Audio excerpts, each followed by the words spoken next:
they talking real loud. Spreading no light, trying to bring me down.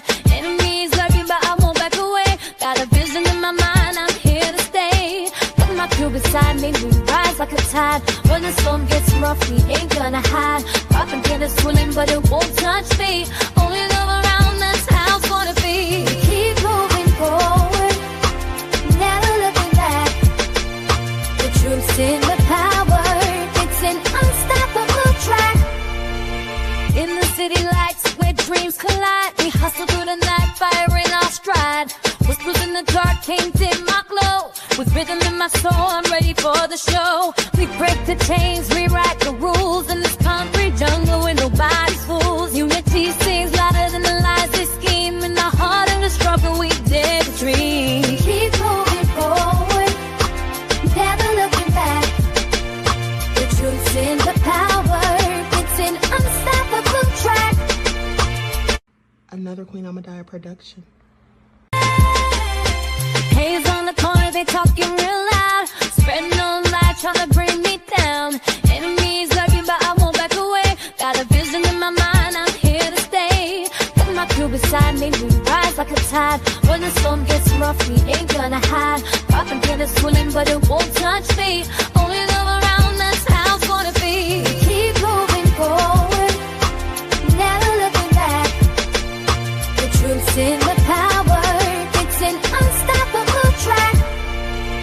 In the city lights where dreams collide, we hustle through the night, fire in our stride. Whispers in the dark can't dim my glow. With rhythm in my soul, I'm ready for the show. We break the chains, rewrite the rules in this concrete jungle where nobody's fools. Unity sings louder than the lies they scheme. In the heart of the struggle, we dare to dream. Keep moving forward, never looking back. The truth's in the power, it's an unstoppable track. Haze on the corner, they talking real loud. Spreading no light, trying to bring me down. Enemies lurking, but I won't back away. Got a vision in my mind, I'm here to stay. Put my crew beside me, we rise like a tide. When the storm gets rough, we ain't gonna hide. Propaganda swirling, but it won't touch me. Only love around, that's how it's gonna be. Keep moving forward, never looking back. All right. Hello, everyone. Thanks for tuning back in once again to the original Queen Ahmadiyyah Shakur show. I'm your host, Queen Ahmadiyyah Shakur, and this is your daily vitamin. So as you're coming in, please feel free to go ahead and subscribe to the channel if you haven't done so already. Be sure to click that notification bell and click the word all so you're notified each time the Queen Goddess goes live. All right. What do y'all have to say about all of those horses and cowboys and cowgirls and all that? Okay. Y'all know it's almost time for the Kentucky Derby. So anyway, with that all being said, hello, everybody. Thanks for tuning back in. Okay, hello, 57 Beige Fox, Claudette. All right, Bronze Flat Power God is here. We the people, human nature, songwriter Sunny's nefarious self, Buckhorse DC. Okay, I saw Ashgan in here. All right, Desmond, Natasha, let's get into it with the people. All right, everybody hit the like button. Okay. All right, and the Melanin Matrix is in the virtual building. Dark Tube is here. All right, let's get it popping. Pretty Wings, Trisha. Leon is here. All right, so shout out to all of my loyal roads and everyone tuned into the Queen, and a big shout out to my moderators because y'all know they be putting in work. Right Wise is here. Okay, Roderick. Okay, so with that all been said, let's have a brief word from my sponsor at 12 Tribes, and then we'll get into it because y'all, Trump, he just gets worse as the days go by. And I know that's probably hard to fathom because he's already as low down and dirty and nefarious as one could possibly be, in my opinion. But trust me, he gets even worse. Okay, let's get into it. Do not buy 12 Tribes on Earth hair growth oil and hair magic elixir unless you want super healthy, gorgeous hair that grows. They have a whole line of amazing hair growth products, including hair growth leave-in conditioner spray, hair growth shampoo, hair growth spray, and hair growth butter. I'm starting to sense a theme here. They include quality natural ingredients. They smell amazing, and you can see the results for yourself. herself.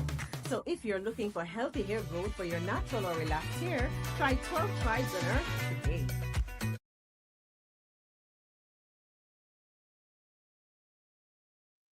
Okay, so with that all being said, don't forget you can purchase 12 Tribes Hair Oil at Etsy.com. Just look for Lisa Kratz. You can also find it at Walmart.com. Okay, and don't forget that she sells beard oil.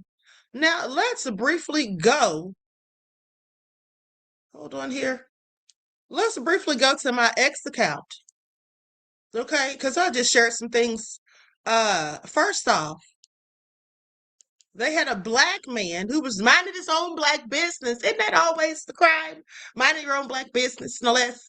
Anyway, so this black man sitting outside of Chase Bank, waiting for them to open. Okay, it's not even 9 o'clock yet, and he's waiting because it's almost 9. And then somebody calls the police on him. Okay, and the police officer comes over and pays him a visit. Now, they said that he looked suspicious because he was sitting outside of the bank or whatever. Here's the question. If he was sitting outside of the bank and the bank was not open because it wasn't 9 o'clock yet, what were they doing? What were they doing? That they saw him sitting outside of the bank. Were they too perhaps sitting outside of the bank or somewhere in the vicinity? Clearly. Oh, Desmond said Queen Derby was last week. Oops. Yikes. Okay, thank you for correcting me, beloved. But with that all being said, above all that drama said Chase is trash. Ashkan's laughing at me because Derby was last week, clearly. Okay. But here's the thing. I kind of thought it was, but I wasn't really sure. But anyway, that's neither here nor there. And the sad thing is I'm from Kentucky. Please pay attention. Okay, so anyway, I lost track of time. Now, with that being said, y'all made me forget what I was about to say. Okay, so this guy sitting out there, clearly he does business at this bank. And so, like I said, someone called the police on him. But my question is, did they call the police on him because he was black? Is that why he looks suspicious? Because if it were another race or person, let's say a Caucasian person, would they have thought that there's something nefarious afoot?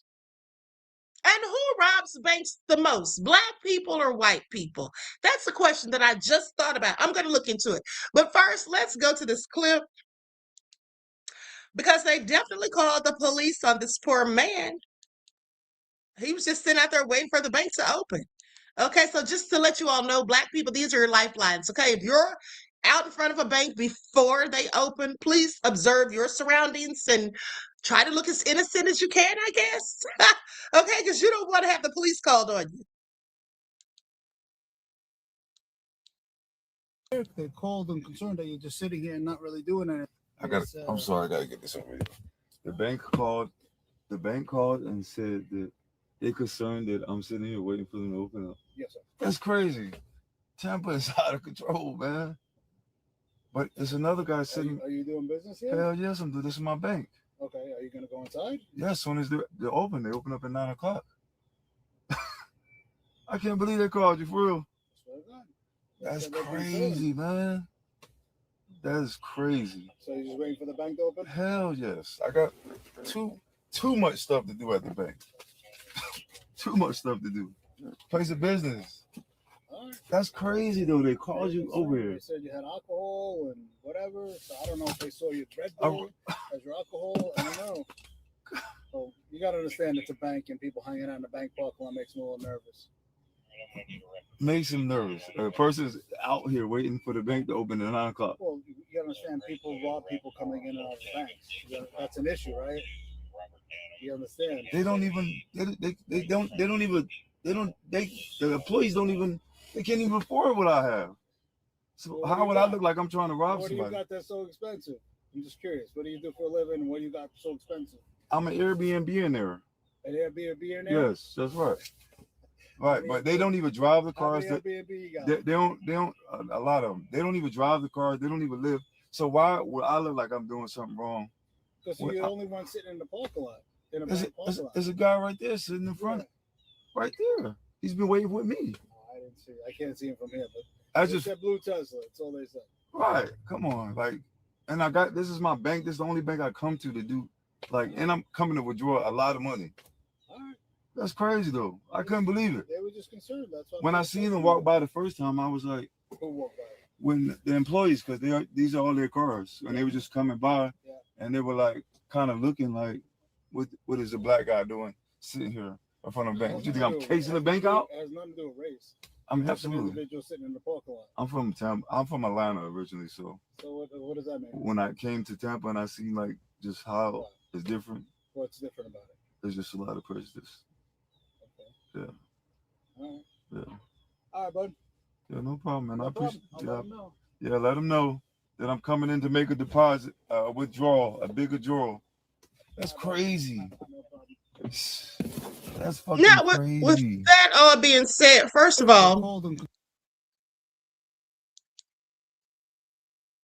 the officer was all in his business once he said that they don't make the money that he makes or they can't afford or whatever. Then he wants to know, what do you do and all that, curious. Okay, just being nosy.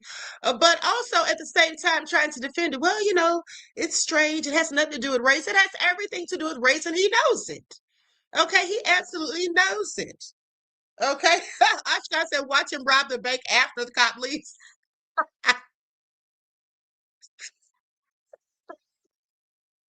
Ashkan, sit down somewhere. But seriously, these are the kind of things they do. So you mean to tell me it wasn't a person just walking by? It was literally the employees at the bank. There's no way I would be doing business with them. Okay, there's no way I would be doing business with them after that.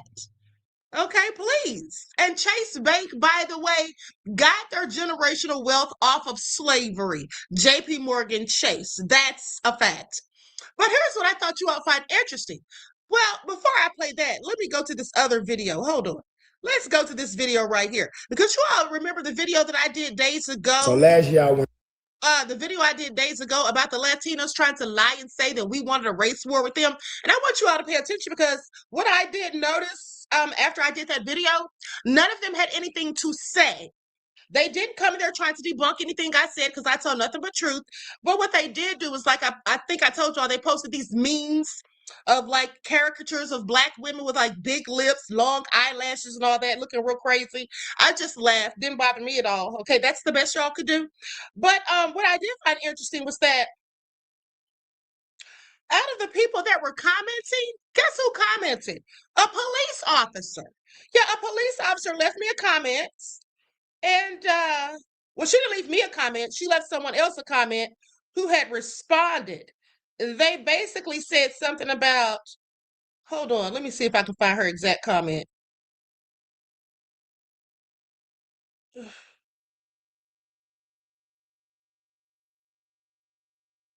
So basically, somebody said, oh, it's not all of us, it's just some, which is the same thing that I said, because I absolutely know that.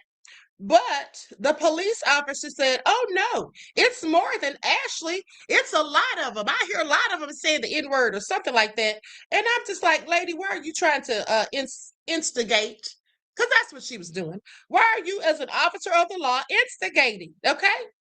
I actually screenshot her picture. I screenshot her comment, too. I can't find it right this moment. But nonetheless, okay? I just want you all to pay attention how the police and certain government officials, I'm sure, they love the seeds of division. You see, and then someone told me, well, you know, you shouldn't have made this video because that's what white people want. First of all, I don't give a damn what anybody wants, okay? If I see something that I want to address, I'm going to address it. Now, and then someone said that I was being racist. Well, here's the thing. I didn't say anything racist.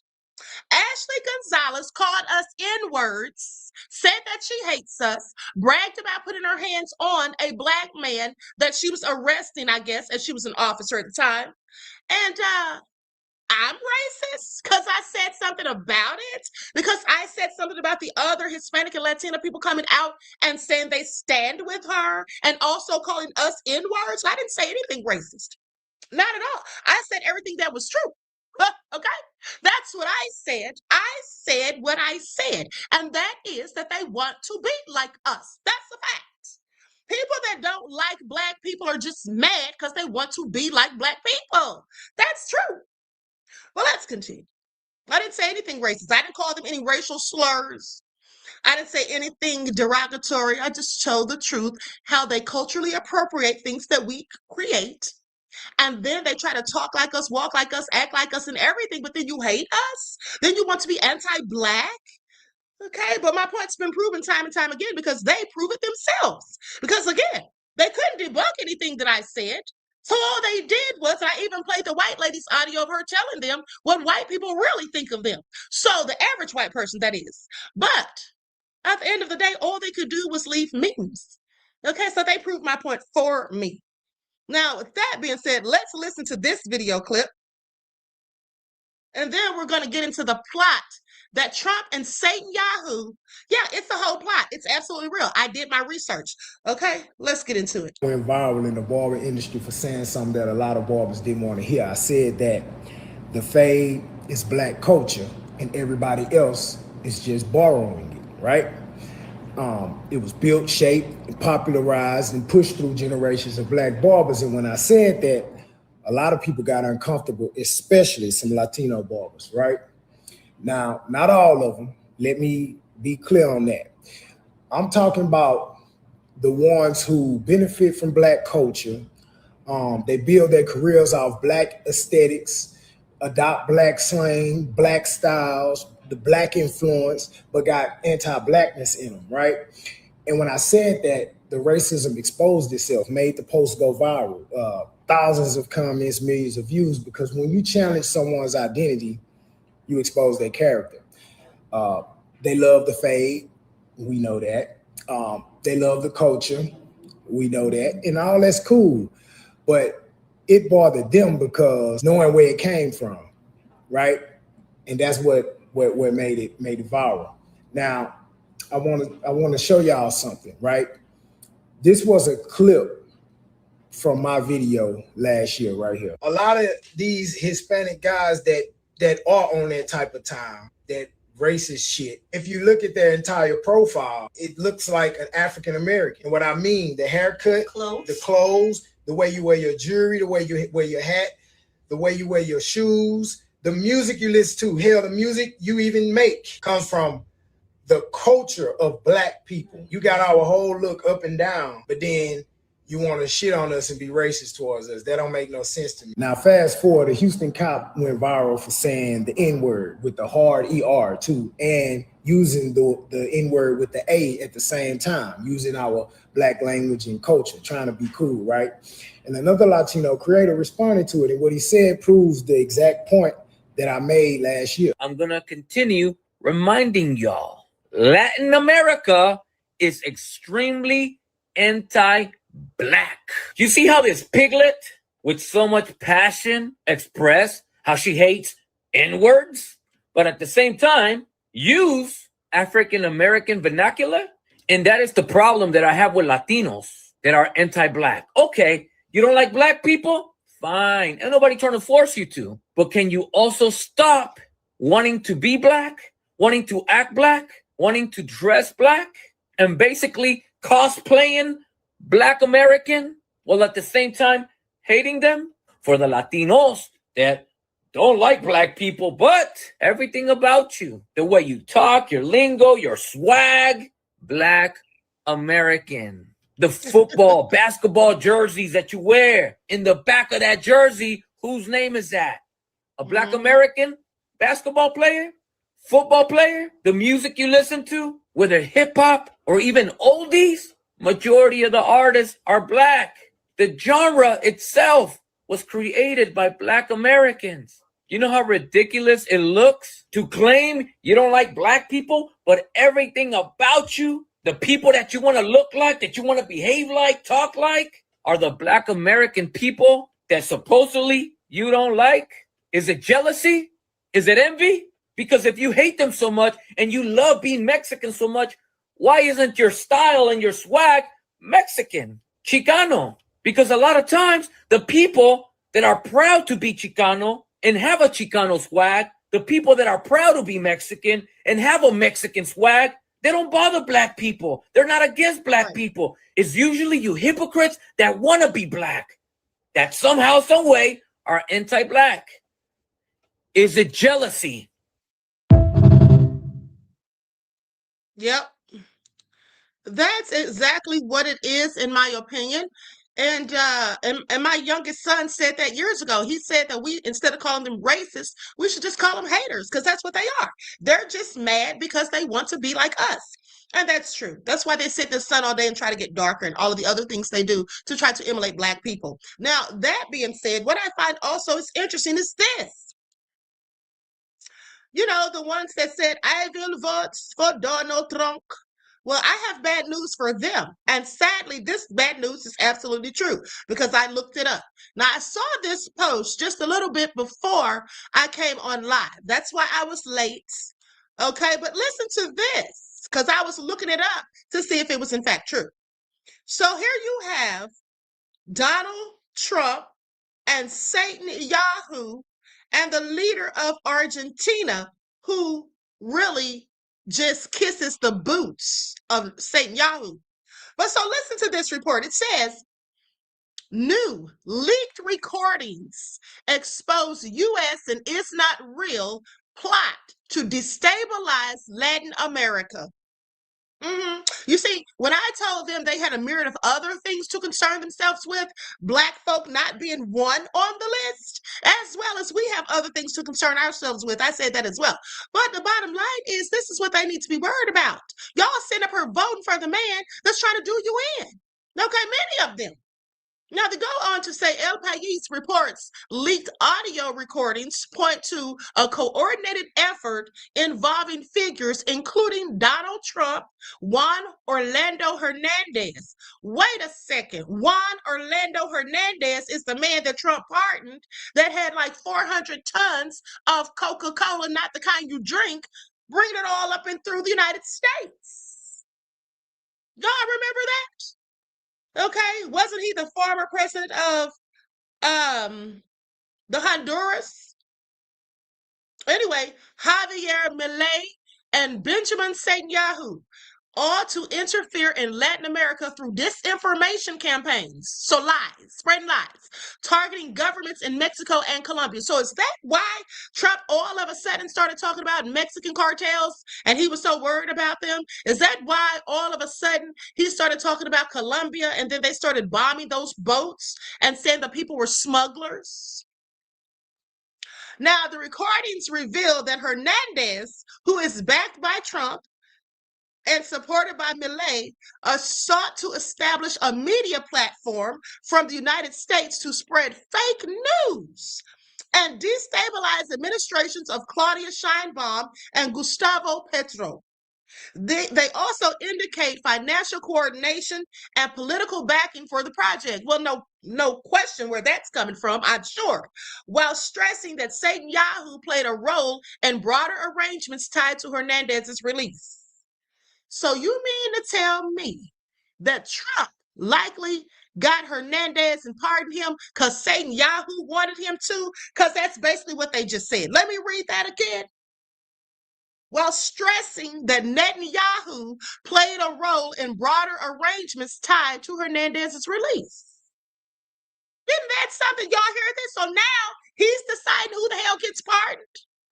Oh, okay, Trump, you got to go. You got to go. Okay, he needs to be impeached right now. Now, the revelations highlight a wider pattern of foreign interference aimed at influencing political dynamics and undermining governments opposing U.S. and It's Not Real interests in the region. Y'all hear it? Now, mind you, as I said, I looked into it because, you know, sometimes people post stuff that they just make up. Sadly, some people are that ignorant. But I typed it into ChatGPT. Was there leaked audio of a plan to destabilize Latin America? And I didn't put any names in it because sometimes if you put Trump, ChatGPT, I notice it'll be a little lackadaisical on information. So it says yes. there have been several incidents involving alleged leaked audio recordings or documents tied to plans to destabilize governments in Latin America. The most widely discussed recent case is being referred to online as Honduras Gate. That would be Juan Orlando Hernandez. Okay, that's likely what he is because, like I said, he was the former president over there. Now, according to reports from Spanish language media outlets, leaked recordings allegedly captured conversations that coordinated disinformation campaigns and political pressure efforts targeting left-leaning governments in countries such as Mexico, Colombia, Brazil, and Honduras. Some reports claim, and now here's the thing. So now I'm really thinking that is this the reason why Satan Yahoo and Trump wanted Hernandez to be pardoned so that he could help them with this? I believe so. Okay. No different than Trump having Marco Rubio at his side, at his beck and call, so he can destroy Cuba, in my opinion. But let's continue. So it goes on to say, some reports claim the recordings involve former Honduran President Juan Orlando Hernandez and references to political actors connected to the U.S. and Argentina. And we all know what group of people just moved to Argentina. Now, there are also separate leaked audio controversies involving Colombia. One case centered on alleged discussions about removing Colombian President Gustavo Petro from office. Colombian prosecutors reportedly opened investigations into some of those recordings. Now, many of those recordings are still disputed or under investigation. Some outlets say the audio has been forensically verified, while others note the recordings have not been independently authenticated. That's probably Trump saying that. Social media and Reddit discussions have amplified the claims, but those are not the same as confirmed evidence. Historically, allegations of foreign interference and destabilization efforts in Latin America are not new. During the Cold War, the U.S. government openly backed or supported operations against governments in countries such as Chile, Guatemala, and Nicaragua, many of which were later documented in declassified records. Y'all heard that? So while they sitting up here talking about I will vote for Donald Trump, Trump is not even thinking about y'all. All he's thinking about is just destabilizing your whole countries. Okay, destabilizing your country at the end of the day. I find it all interesting. Now, in other interesting,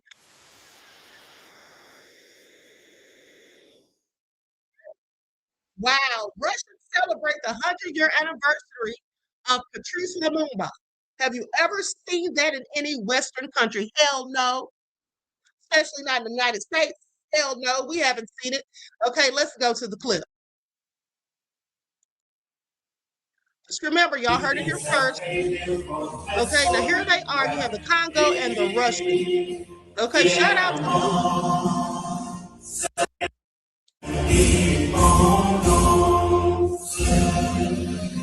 here y'all see they have their little anniversary thing or whatever. Everyone dressed scholarly. Okay, so anyway, I thought that was interesting because I never went. Now, that all being said, I think it's one more clip on here I want to show you all.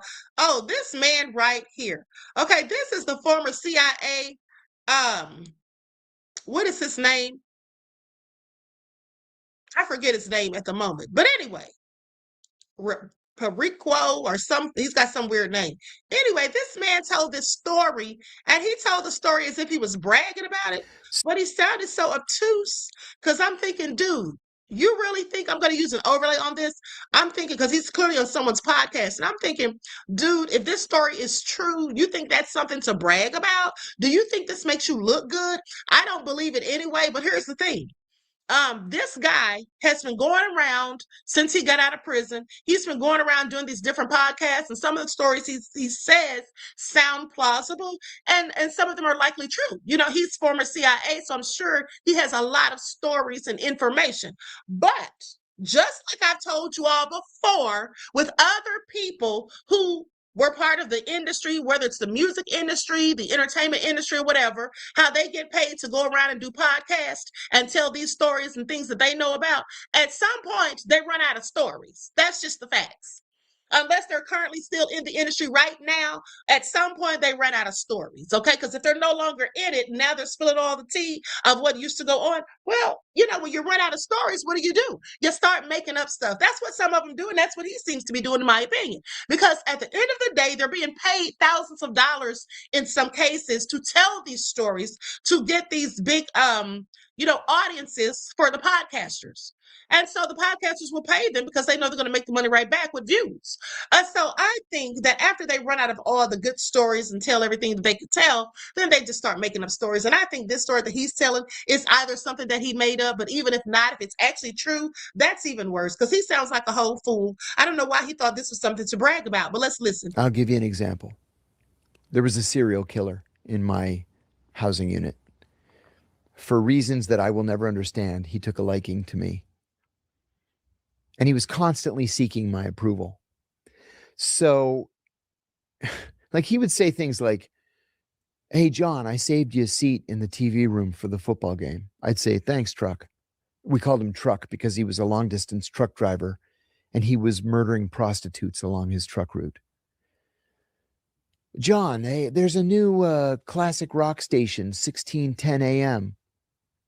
Thanks, Truck." John Kiriakou, that's his name. But let's continue. Well, there was another guy in the prison we used to call Cat in the Hat because he had an oddly elongated head and he looked like the Cat in the Hat. So he wanted to move into my cell. And we had a rule in our cell, no pedophiles, right? So I said, "Are you a pedophile?" He said, "No." I said, "What's your crime?" He said, "Murder for hire." I said, "I'm not sure I like that much better than pedophiles. What were the circumstances?" And he said, "Oh, I was $100,000 in debt, and I took out an insurance policy on my business partner, and I hired a hitman to kill my business partner so I could cash in the..." I said, "Well, that's fucked up. I don't want you sleeping next to me, in the cell." He was angry. One day... Because you didn't let him in. I didn't let him in. One day, CNN came to the prison to interview me, and I got called down to the lieutenant's office because the CNN crew had come to the prison. So they say, "Kiriakou, lieutenant's office." Well, usually people called to the lieutenant's office are being called down to rat and to inform on other people. But everybody knew CNN was coming to interview me that day. Anyway, I'm sitting next to Truck in the TV room. Cat in the Hat is standing not 3 feet away from me, but he doesn't realize I'm sitting directly behind him. And he says to a guy next to him, "Did you hear Kiriakou got called down to the lieutenant's office?" He says, "That guy's a fucking rat. He went down there to rat us all out." And I didn't react in any way. And Truck said, "Did you hear that fucking guy? He just called you a rat." And I said, "An hour ago, I heard him call you a pedophile." Which I had completely made up. Without saying a word, Truck got up and beat him to within an inch of his life. He was in the hospital for 6 weeks.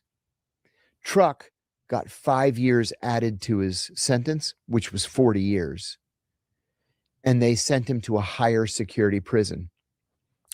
Well, I made sure that Cat in the Hat heard why he had gotten such a beating. And when he came back from the hospital after 6 weeks, he came up to me and he said, with his head down, "I'm so sorry I called you a rat. I should never have said anything. I apologize." And I said, "I'm going to tell you one thing, and then I'm never going to say anything again. If I ever hear my name cross your lips ever again, you're dead. Understand?" And he said, "Yes." Now, I don't know if I believe that story, but if I am to believe it, does he think that was a good thing for him? So you just proved that you're a coward, that the man called you a rat. You heard him because you were sitting right behind him and you didn't say a word. You didn't react at all. Instead, you lied on the man to get someone else to do your dirty work. beating him within an inch of his life. He was in the hospital for 6 weeks. That means they almost killed him. Meanwhile, the person who did it gets an extra 5 years on his prison sentence. But that was supposed to be your friend. And here's the thing.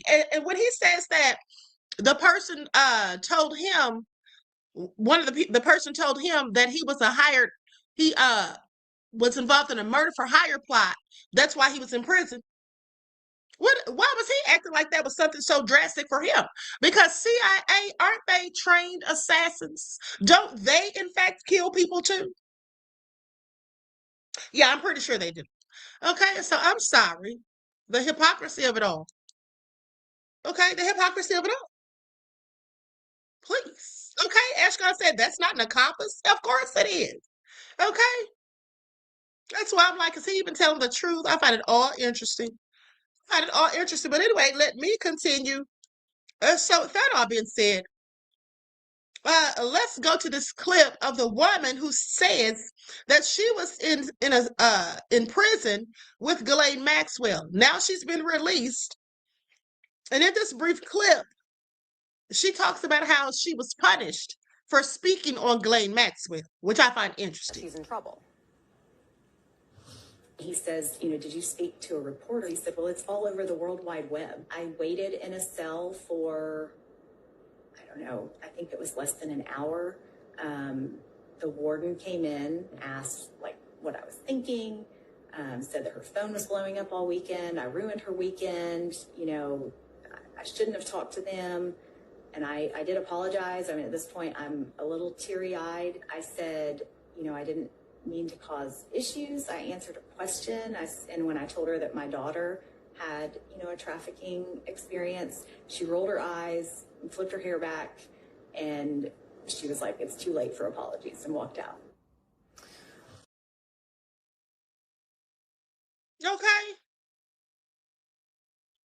So she got called down to speak to the warden because she didn't interview and brought up Ghislaine Maxwell, because quite frankly, she said her and the other prisoners felt like Ghislaine shouldn't have been in there with them because that was a prison camp for people who were nonviolent offenders, and she was a whole child trafficker.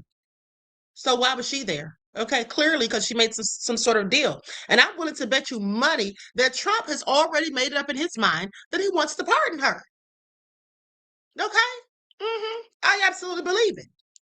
Now, with that all being said, Trump seems to be so unbothered about a myriad of things that are going on. He's talking about this darn pool, okay? The reflecting pool. He's having it painted. Okay, so let's go to my TikTok, and then we're going to go to the footage of him going in on the poor reporter, Rachel Scott, who all she was doing was her job. And it's very interesting that he gets so upset and bothered by simple questions. Hello, everyone. I'm Dr. Ahmadiyyah Shakur. So we're in the midst of a war with Iran. Okay, there's supposed to be a ceasefire, but then Trump will come out and say that he's going to bomb them back into the Stone Ages. And then he'll come back and say, that everything's looking like we're going to have a deal real soon. They're desperate for a deal. And all of these crazy things. He just keeps changing the story and moving the goalpost. But in the midst of all this, now we have the Hantavirus that we have to be concerned about. And so I'm hearing that someone from the UK is on the run, supposedly. They have fled somewhere, and there's a manhunt, and they're trying to find this person. Not to mention, there's 2 people here in Georgia where I'm at, okay, and they're supposedly being monitored. Okay, so this is all real crazy. We could be into a whole nother pandemic for all we know. But rather than worrying about these things and trying to keep us up to date on the goings on and what's being done or whatever, if it's being contained or whatever, Trump seems to be oblivious about that. He's more concerned about the reflecting pool. Okay, let's get into it. So that's right. Trump's having the Lincoln Memorial reflecting pool in Washington, D.C. painted. Okay, he's having it painted a bright industrial American flag blue. And this is only going to cost $1.5 million to $2 million of your and my taxpayer money. Okay, please pay attention. But we don't have money to feed the homeless. Okay, we don't have money to give people adequate health care or people that have mental health issues. We don't have places to house them. There's foster care children being put in detention centers. I'm sorry, not detention centers, being put in juvenile detention centers, okay? Because, and being treated like criminals because there's nowhere to house them. But Trump has money for this reflecting pool and for the ballroom, no less. Okay, please pay attention. Okay, so Trump has really put us in a crunch here. And then we have the CDC basically scrambling because in February, it was reported that over 4,000 CDC employees were already fired and some were in the process of waiting to be terminated. Now, mind you, federal unions actually filed lawsuits, okay, challenging the legalities of these mass terminations because it makes no sense. And even when senators and health officials came and talked to Trump, tried to talk sense into him, tried to reason with him and let him know that, look, you're getting rid of all of these experienced experts. This is not going to be good for us in the long run. Okay, they basically warned him that he was putting the country at a national health and security risk.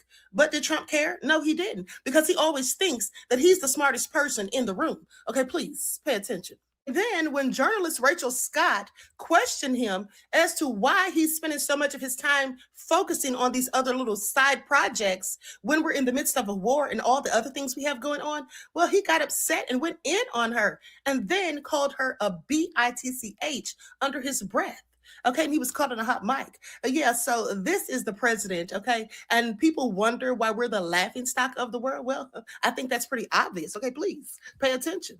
Funny thing is he called Rachel a bitch, but I'm sorry. That's exactly what he acts like. Okay, please pay attention. Okay, no lies detected. No lies detected. That's exactly what Trump acts like, okay?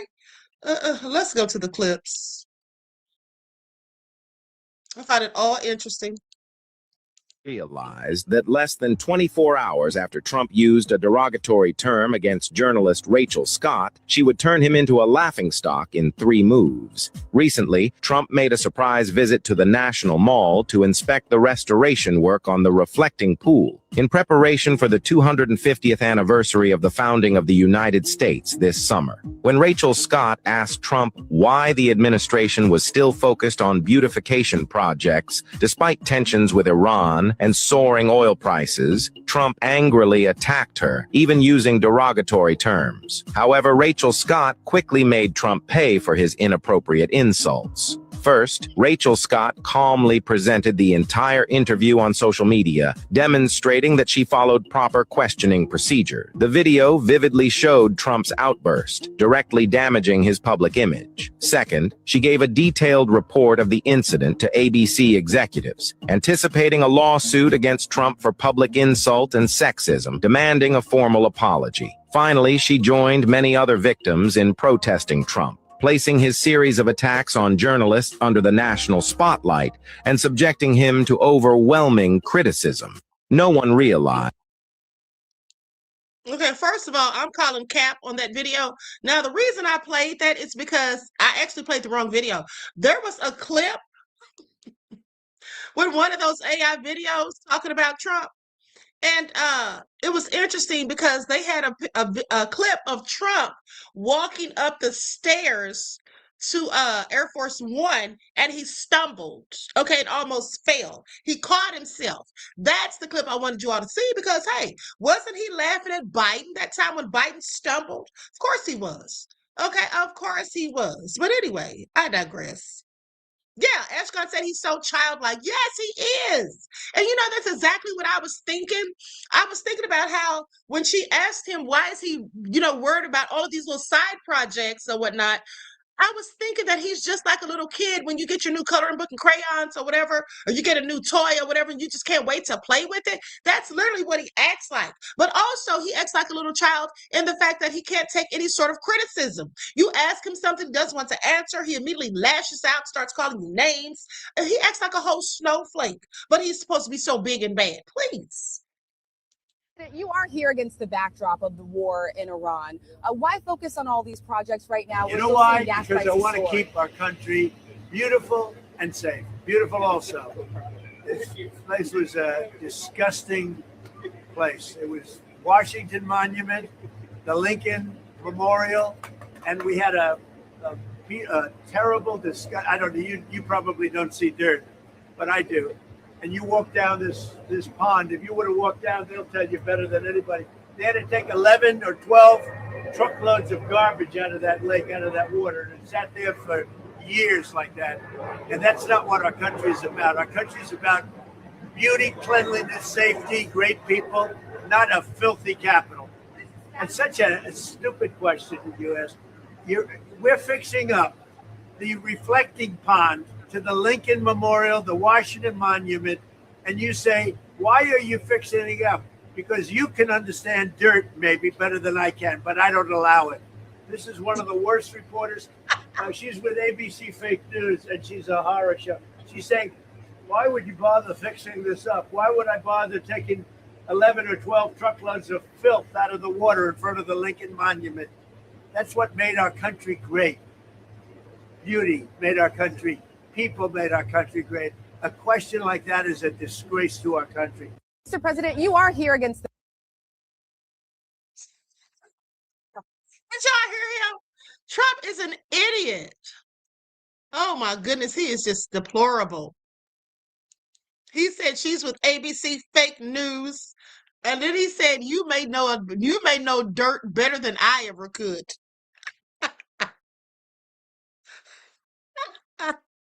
He sounds like an idiot. Oh my goodness, I absolutely cannot. Now, I couldn't find the clip of him using the B word, so I'm gonna play Adam and Harry's videos because maybe they caught it, because I couldn't find the video clip of him using the B word.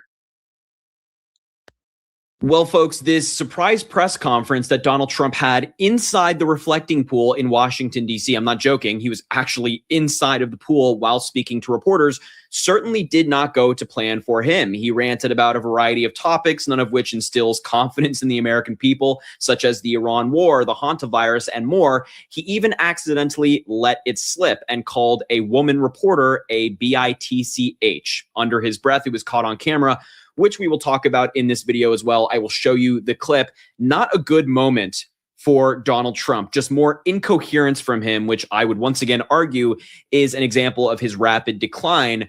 But let's just start here with the first clip. So first of all, I do want to show you that it was inside the reflecting pool in DC. This is from Stephen Chung, one of Donald Trump's senior advisors. He is one of the most difficult people to look at when you see him in person.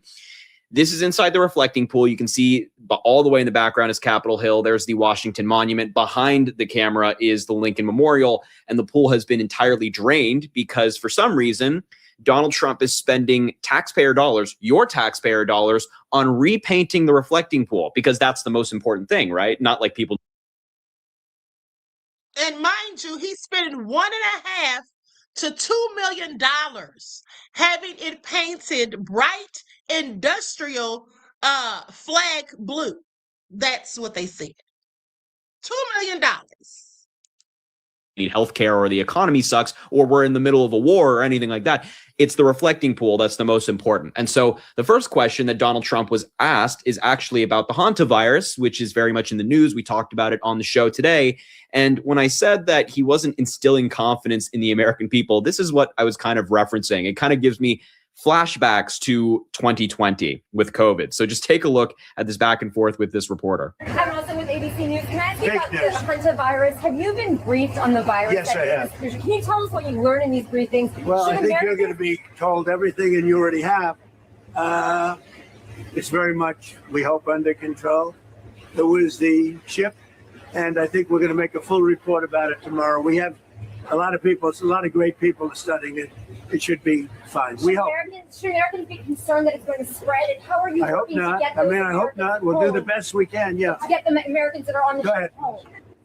Yeah, I'm not feeling good about that answer. I mean, he says that they're putting together a report on the Hantavirus. Who? RFK Jr. and his goons? Or who else in the CDC or the HHS broadly is going to be putting this report together? Donald Trump has fired all of them. He's outed all of the scientists who care about actual science. So I'm just curious, like, who is actually behind this report? And the fact that he was asked, should Americans be concerned about this? What's the latest? He says, well, I hope not. Well, that doesn't make me feel any better about it. He says, I hope it's being contained. What do you mean you hope it's being contained? You're the president of the United States. Might this be something that you're informed about? On regularly, the president would be. But of course, with this guy, he's only caring about his ballroom. He only cares about the reflecting pool that he's redoing in Washington, D.C. Not a great answer from Donald Trump, if you're asking me. Then on Iran, I want to show you a couple clips on that before we get to the really gross comment he made to that woman reporter. On Iran, he was asked about today's strikes. Yes, the United States is back to striking Iran. Donald Trump says that the war is over and that the ceasefire is lasting, but we're simultaneously bombing Iran. And this is what he had to say about the strikes today. President, after these strikes, is the ceasefire with Iran still on? Yeah, it is. It's they trifled with us today. We blew them away. They trifled. I call that a trifle. I'll let you know when there's no ceasefire. You won't have to know. If there's no ceasefire, you're not going to have to know. You're just going to have to look at one big glow coming out of Iran. And they better sign their agreement fast. Yes, could you give us an update on what is the latest in those talks? No, it's going. The talks are going very well, but they have to understand if it doesn't get signed, they're going to have a lot of pain. They're going to have a lot of pain. They want to sign it. I will tell you. They want to sign it a lot more than I do. What was the response? I think that's what you want to hear, fellas, right? Or you want to hear a different tone. That's the only thing they understand. They don't understand it. We had. Okay. And then immediately after, he was asked, how close are you to a deal? And this is what he said. How close would you say that you are to a deal right now with Iran? Could happen any day. Could, and it might not happen, but it could happen any day. I believe they want the deal more than I do. So we've heard that exact same line from Donald Trump how many times now? That a deal is imminent, that it's right around the corner, 2 weeks, and then it never happens. And so when he's saying, a deal is on the table, we're getting there, I don't believe a word of it. And if there actually is a deal that's being worked on and Donald Trump is on the verge of agreeing to it, Iran is on the verge of agreeing to it, I have no faith that it's favorable for the United States. I mean, he accepted Iran's 10-point plan as the basis of which to negotiate on. That's conceding to them automatically. So I'm not exactly hopeful about what might be going on behind the scenes, but I find it remarkable that his argument is like, yeah, we bombed Iran, but the ceasefire, which is meant to be us not bombing Iran, is still on. That kind of seems a little contradictory to me. That kind of seems like a big problem to me. I don't know. Maybe I'm just a crazy liberal, but I think if you're bombing somebody, you're probably not in a ceasefire with whoever you're bombing. I don't know. Maybe I guess that's just the liberal in me. The Republicans, I'm sure, will say that. Here's where Donald Trump snaps, letting it slip at this reporter. I believe it's Rachel Scott from ABC. You can correct me if I'm wrong in the comments if I got it incorrect.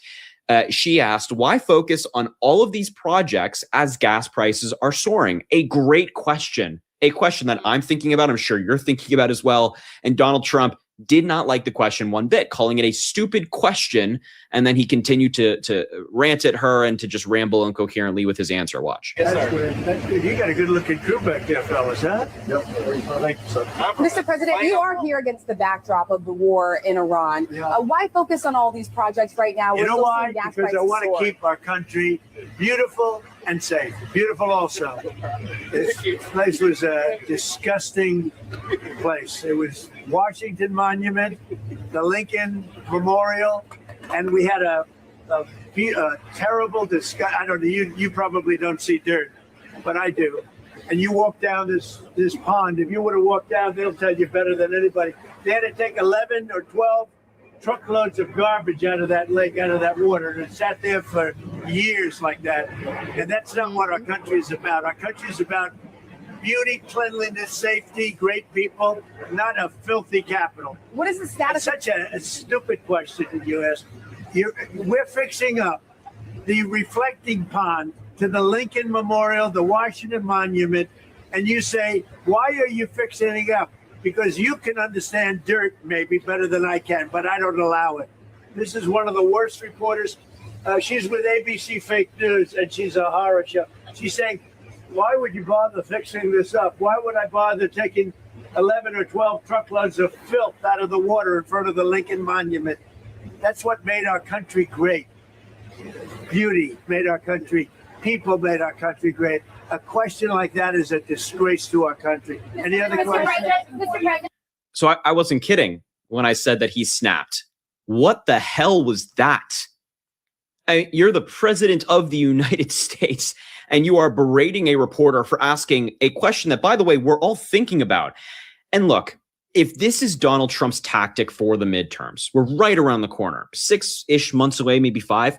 If this is Donald Trump's tactic for the midterms to insult people who are wondering why you're focused on pet projects in DC as opposed to making things more affordable, I encourage Donald Trump to run with this tactic. While Democrats are talking about the price of things, the price of groceries, gas, housing, whatever it might be, Donald Trump is talking about the reflecting pool in DC. He's talking about the Washington Monument. He's talking about beauty as something that makes America great. And that's so vital to people's lives. Beauty of a reflecting pool in DC, which if you've been to DC is already very nice. So I mean, incoherence, a terrible strategy for him and the Republicans going forward, incredibly rude and gross that he is picking on this one woman reporter and just berating her like this in front of his administration, in front of the entire country, might I add as well. I mean, this is on C-SPAN we're talking about here. And then he goes on to call her a bitch. Trump later called the same reporter, Rachel Scott of ABC, as you can see it right there. And just look at it, what he mouths here. Look. Thank you, press. Thank you, press. This way. Thank you, press. Thank you, press. Just, I'm gonna play this a couple of times for you. Thank you, press. This way. Thank you, press. Thank you, press. He definitely said that. I'm gonna do one more zoom in. Thank you, press. Thank you, press. This way. Thank you, press. Thank you, press. Thank you, press. He's really living up to who we believe him to be. I mean, Donald Trump never disappoints in the sense that he is always proving us right, that he's a terrible man, a terrible president, and just an awful person overall. I mean, you're the president, you're behaving like this. Disgraceful, disgusting, beneath the office of the president, but not beneath someone like Donald Trump who behaves this way all the time. I'm just grossed out. And so that was Donald Trump's presser. There were other moments as well. Okay, he needs to sit down somewhere, honey. Okay, now with that being said, C-STAN says he's being controlled. Blessings, Queen. Well, thank you, beloved. Blessings right back to you. And yes, I absolutely believe that he is by Satan Yahoo. Okay, that's why when they gave him a good deal, when Iran offered him a good deal saying they would not have any nuclear weapons, they would give them the enriched uranium. Okay, basically what he said they wanted. But they didn't take that. Okay, they didn't even take that. So that's how you know. He doesn't want a deal. He probably wants one, but he's not going to take one because Satan Yahoo won't let him. That's my opinion. Okay, that is absolutely my opinion. I absolutely think that Satan Yahoo is in control. Trump isn't. He's just a minion. And so thank you for your insight into the topic, beloved, and your contribution to the channel. I appreciate you. Peace, love, and blessings. And had the nerve to call that poor woman a bitch. The nerve of it. Okay, now listen. So speaking of the Hantavirus, okay, so I gave you all updates on that earlier. But listen, so there appears to be a man who fled the scene. This man is from UK. Okay, he's British and he is currently on the run, I guess, because they said there was a whole manhunt out for him. Now here's what they say. As of May the 7th, UK health officials are still tracing one British national who disembarked from the Hantavirus-stricken MV Hondius cruise ship and has not yet returned to the UK. Several other British citizens are also in isolation, and another is hospitalized in South Africa. Now, the missing individual, they say, tracing efforts are ongoing for a 7th British national who departed the ship at St. Helena on April the 24th, but has not returned to the UK. Honey, there's no telling where he is.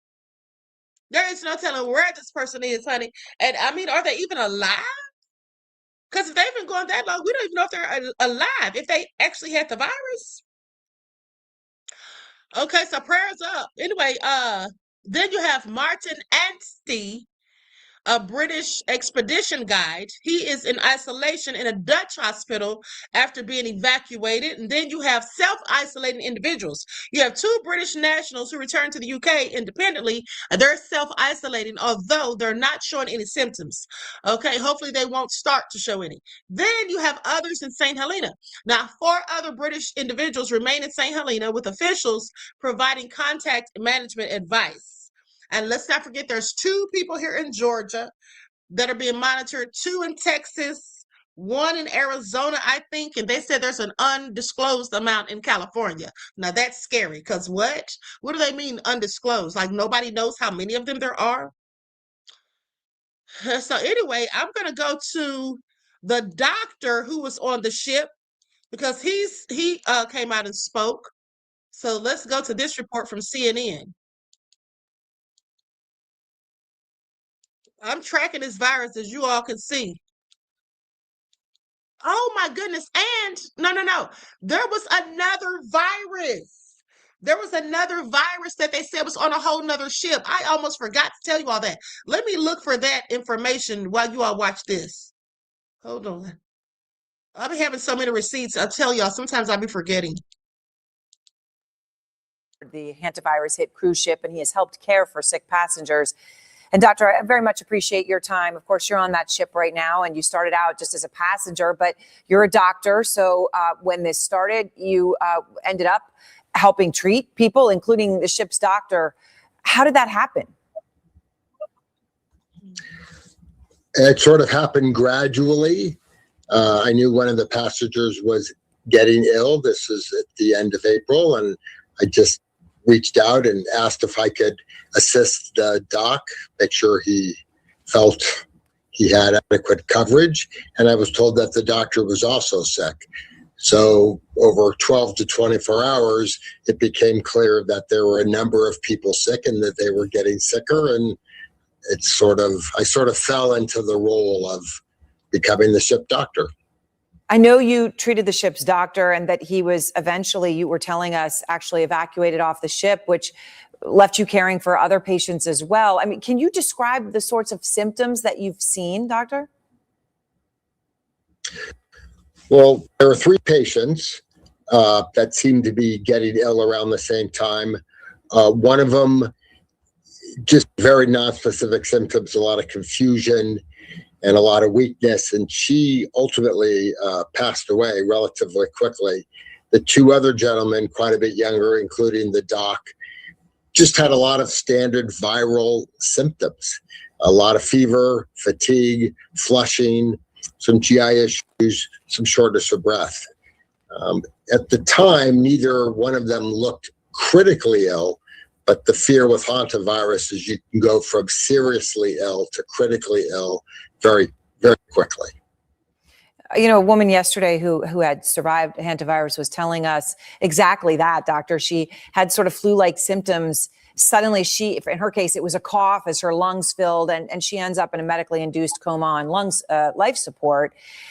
How concerned are you about the potential for things to escalate and for those patients, even now that some of them have been evacuated? Well, when they're on the ship, I'm very concerned because the ability to treat somebody in that critical state here on this boat is non-existent. But now that they've been evacuated, they're in Denmark. I mean, they're getting magnificent care. Even if such an event happened, they would get supported. And I think what happens with hantavirus, ultimate survivability is really dependent on your ability to get critical care at the right time. And on the boat, that would not be possible. But now that they're in, home and standard hospitals, that's entirely possible. So my concern level for them is now low, which is very relieving. I can only imagine, especially as you cared for them.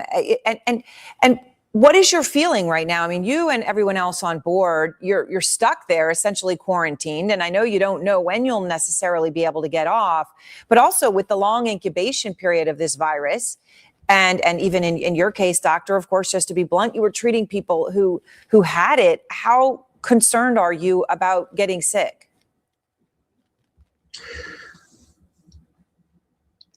Early on, we didn't know that it was hantavirus until maybe May 2nd, May 3rd.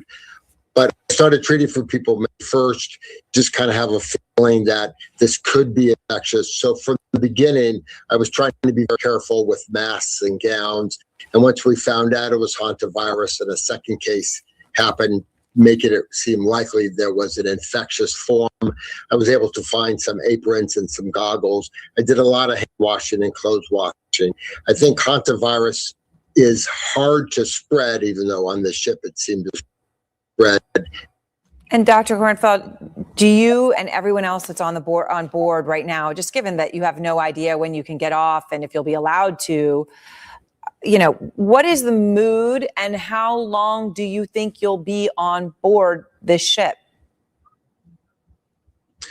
Well, I may be in a different circumstance than the other passengers because I had a lot more contact than they did. And we've been on this boat for 5 weeks. And the original patient episode was many, many weeks ago. And the remainder of the passengers have really had no contact with any of the sick people recently. So in some ways, most people on the boat have been in quarantine, isolation for 3-4 weeks. So I'm feeling pretty good that most people will get off the boat relatively rapidly. We now have 2, during the evacuation, we were able to get 2 WHO epidemiologists and 2 Danish ID doctors. So now there's a great team on board who is really going through every aspect of this infection, how it spread, and what it means for the passengers remaining, both for their health and for their possible transmission down the road. So I'm feeling pretty good that most people will get off the boat relatively soon, and hopefully I will get off soon also. Well, I mean, it's incredible what you were able to do. And when that doctor got sick, that you stepped in at that moment when there was no one, how lucky all of them were to have you there on that boat. When you hear Dr. Kornfeld talking about the situation on board, when they realized it was infectious and his role, obviously, in helping the ship doctor treat patients and then treating the ship doctor himself, who then was evacuated. What do you take away from everything that you just heard? Well, it's good to talk again, unfortunately, Erin. But a couple things that I take away. First, what's happening on the ship is quite severe. This is a serious virus, and you hear it from the doctor, and we're very fortunate he stepped up.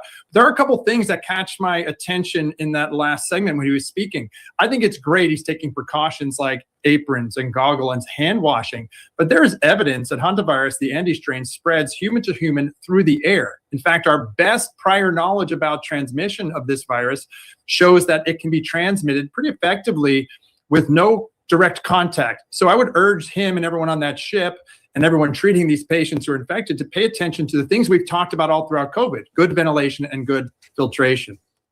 Imagine being able to build an app with your name on it just by thinking about it. Okay, so you all heard that. That is extremely concerning. Shout out to the doctors who are still trying to help people because, they're putting themselves at risk. But now here is a story. This young man came out and said the CDC is reporting 110 plus sick on a Princess cruise ship during the norovirus outbreak. Okay, so I haven't looked into this, but let's just hear what he has to say. And I'm going to look into it real quick. It's getting really concerning. First, we're talking about hantavirus outbreaks today. And now reportedly 110 people have gotten sick on a Princess cruise ship during an active norovirus outbreak. According to the CDC, over 100 passengers and at least 13 crew members on the Caribbean Princess started reporting symptoms such as vomiting and severe diarrhea during the voyage.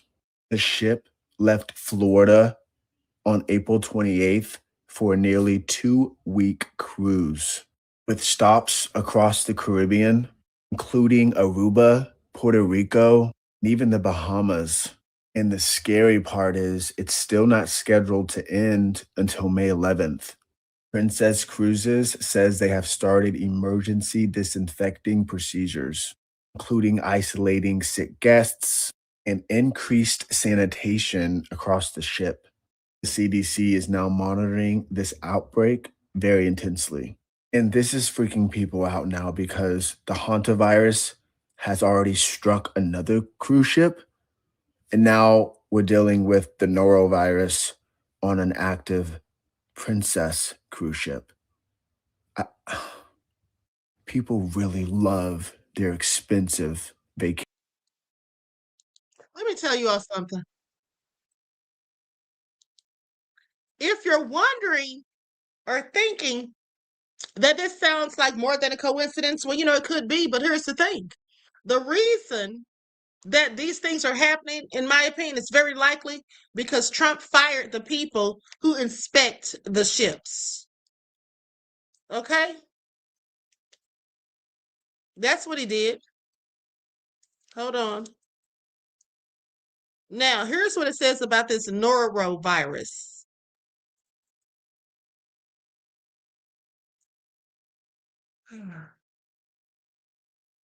First of all, I think it's important to note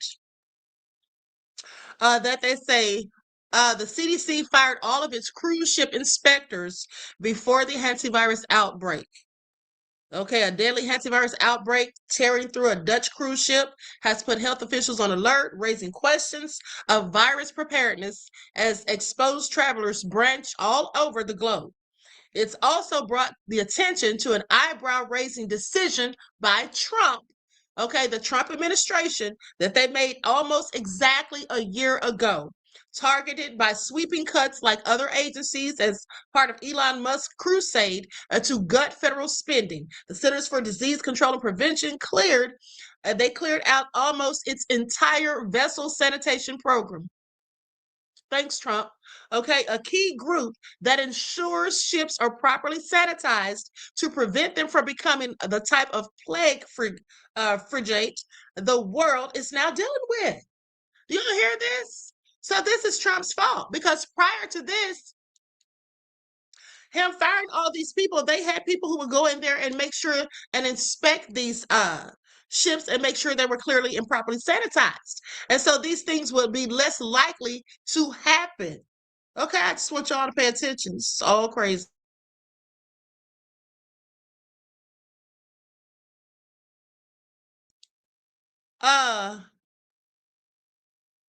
Madonna had the ship of death hat on at the Met Gala. Did she? I didn't watch the Met Gala, but did she? That's interesting. That's really interesting. I have to go and check that out, beloved. Thank you for telling me. So anyway, like I said, properly sanitized to prevent them from becoming the type of plague frigate the world is now dealing with. Okay, now, according to CBS News reporting, back in April of 2025, all full-time employees working on the VSP were fired, including the epidemiologist that led the CDC's outbreak response on cruise ships. Okay, only a smaller group of 12 U.S. Public Health Services officers stayed aboard, or stayed on board, and just a single epidemiologist who was still in the early stages of their training. So they got rid of the experts and kept the newbies. Make it all make sense. Remained in the VSP team to investigate, or the one that was in training remained in the VSP team to investigate outbreaks at the time of the reporting. Now, when People magazine reached out to the CDC about the layoffs in light of the cruise ship outbreak, a spokesperson insisted that the program was humming along. They say CDC's vessel sanitation program remains fully staffed, including epidemiologists, and continues to carry out all core program activities for cruise ships under U.S. jurisdiction. That's what they said in the statement they issued. The meaning of fully staffed here, though, is vague, Have the ranks been refilled back to their original size, or is it fully staffed under the new normal following the new cost-cutting regime? That's the question that we should be asking ourselves. I find it all interesting, but let's talk about this norovirus. So anyway, here's what they say. Norovirus outbreak sickens nearly 120 passengers and crew aboard Princess cruise ship. Now, this was reported today. Of the 3,116 passengers aboard the Caribbean Princess, 102 reportedly fell ill with a highly contagious stomach virus during the 14-day voyage through the Eastern Caribbean. Okay, and this is according to the Center for Disease Control and Prevention. Now, in addition, 13 of the 1,131 personnel on board also reportedly started getting sick. Princess Cruises can confirm that a limited number of individuals reported mild gastrointestinal illnesses during the April 28th Caribbean Princess voyage from Port Everglades. Now, a rep from the ocean liner told this information to the Post in a statement. They say, "We quickly disinfected every area of the ship and added extra sanitizing throughout the voyage. Upon arrival to Port Canaveral on May the 11th, Caribbean Princess will undergo comprehensive cleaning and disinfection before departing for her next voyage." Known as the vomiting virus, they say, the infected group experienced diarrhea and vomiting on the 948-foot-long vessel that set sail from Fort Lauderdale, Florida. According to the CDC, the cruise liner isolated alien passengers and workers, increased cleaning and disinfection measures to contain the outbreak, and collected stool samples from those impacted for further testing. Honey, can you imagine being on a ship and you're trying to have a good time and you're just sick? Okay, I mean, but even worse for the people with the Hantavirus, because they're dead. Some of those people are literally dead. It's really sad and scary. It's really scary. So anyway, with that all been said, let's continue.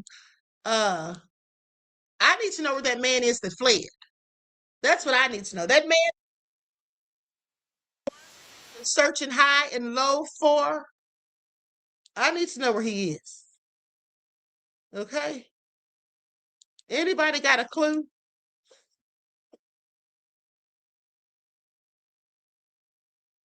Hold on. Queen, have you seen the clip from the X-Files movie talking about the Hantavirus? No, I absolutely have not.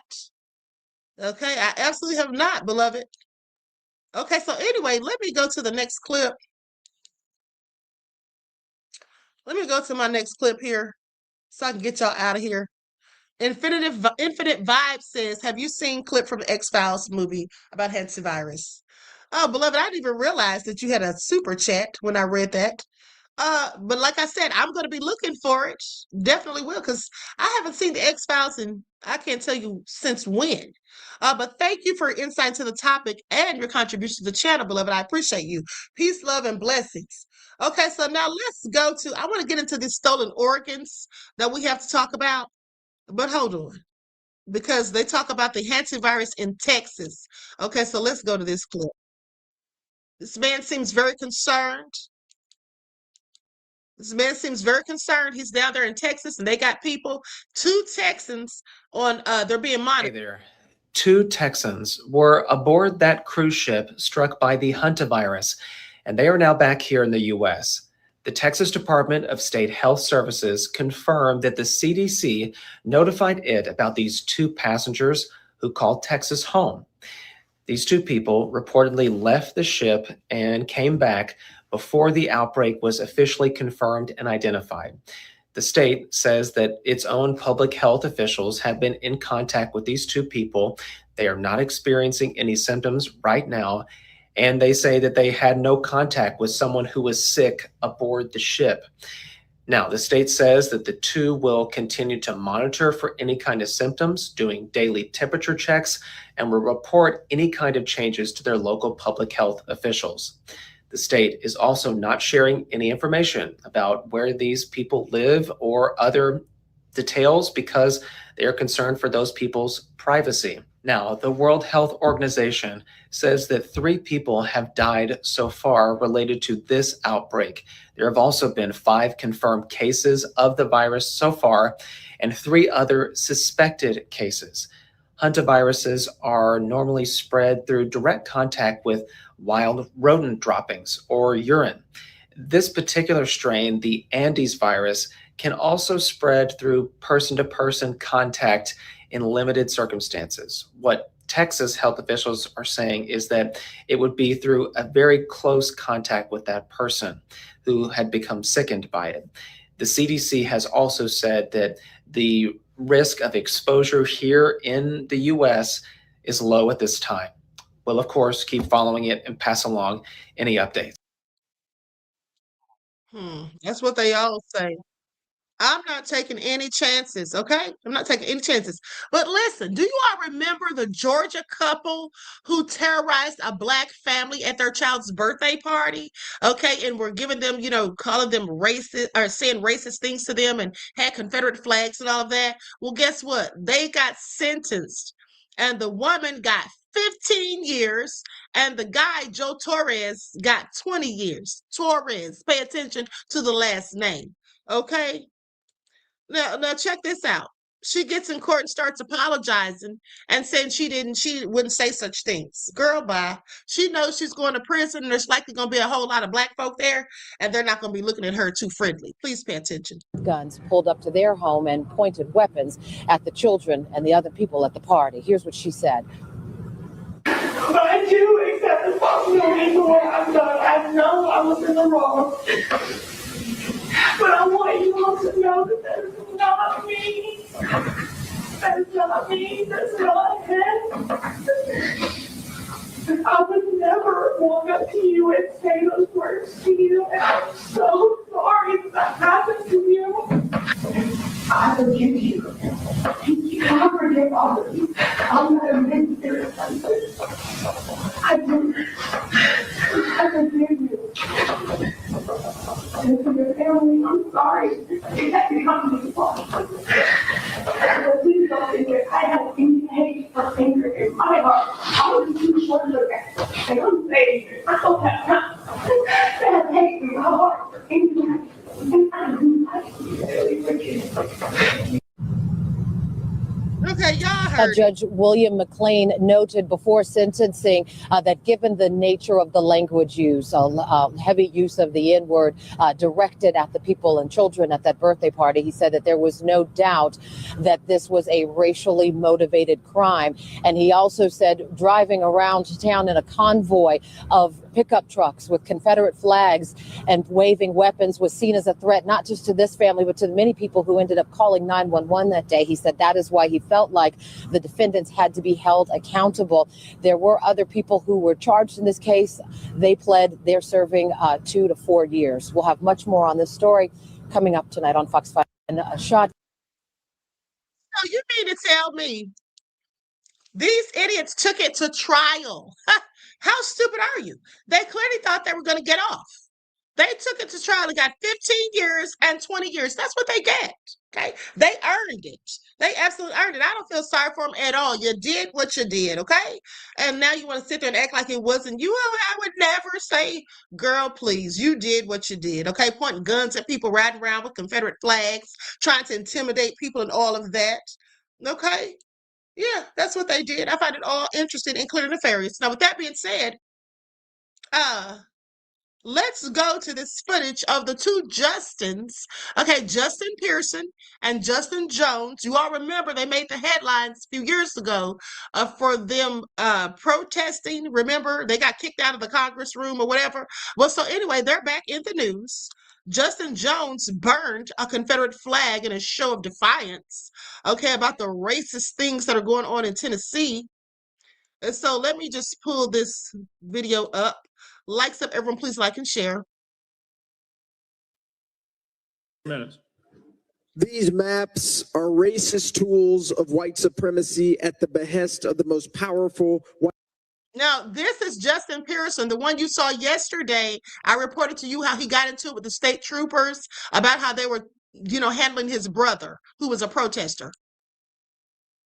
White supremacists in the United States of America, Donald J. Trump. Memphis is the most beautiful place on the planet. It's the place that raised me, my brothers, my parents, my grandmothers, and where my ancestors' bones rest. And what you are doing today is eviscerating the only Black majority congressional district in our state because we are majority Black. We are here because this Republican Party has to seek to steal elections and seats because the president and the party have refused to address the pain, the suffering, and the struggling of everyday Tennesseans. This is about attacking targeting and cracking District 9 into pieces for more political and racial dominance and white supremacy in the state of Tennessee. And we need to realize that the Calais decision that you all are basing your decisions off of, that gutted the Voting Rights Act, that Voting Rights Act was paid in blood. It was not just a parchment of paper signed into law. It was paid in blood on the Edmund Pettus Bridge. Paid in blood by Medgar Evers, paid in blood by Fannie Lou Hamer. It's been paid in blood year over year, time after time, assassination after assassination, lynching after lynching. So that... See, they don't like this man because this man is a real black man, okay? I want y'all to pay attention. The afro and on down, like they do not like him. And he's always giving a show of defiance. Now, Mr. Midnight is saying, boo-hoo, I would never call you a ninja. Oops.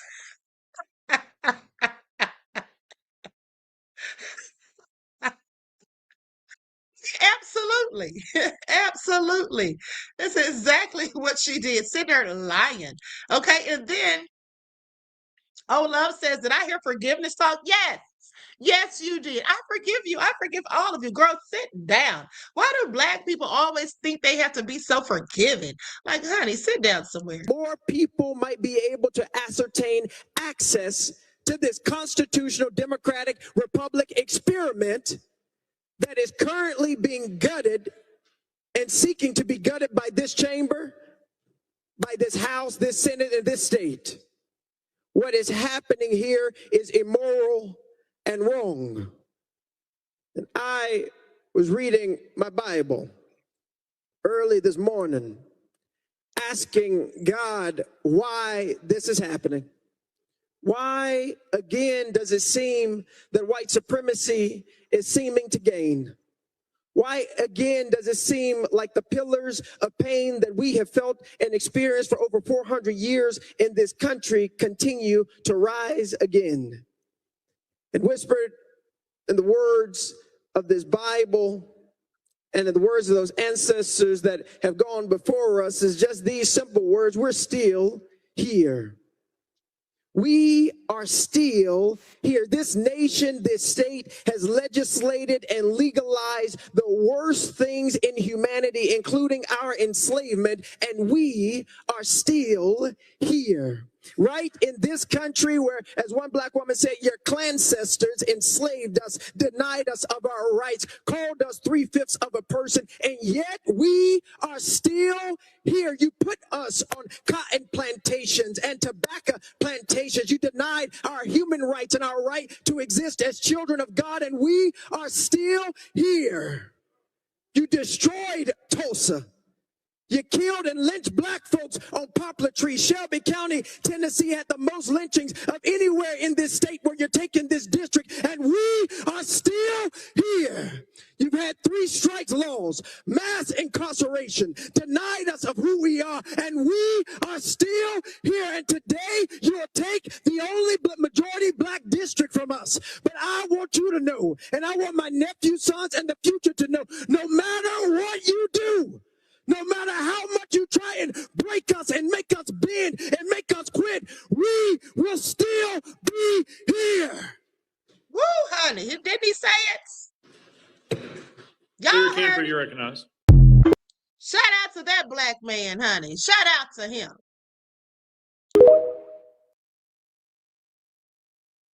They're taking us backwards to this type of environment where black folks are not treated with equal representation, where we're pre-1965. My grandparents fled the South during Jim Crow to go to Chicago because of the racial terror of things like this, where black folks were not treated as equal citizens in our democracy, where they had crosses burned in their yards, where they had to endure days in jail cells and nights of bomb threats just for trying to vote. And so my reaction is outrage and grief. Because my grandma told me stories of what this time was like, and I really believe that they're turning back the clock of history. I walked into this Capitol today. It was 2026. I walked out the Capitol, and it was pre-1965. And they're not going to stop here. They're going to, when we come back in January, I'm sure they're going to re-gerrymander our legislative districts. And I represent the most diverse district. I'm the youngest black lawmaker here in the state of Tennessee.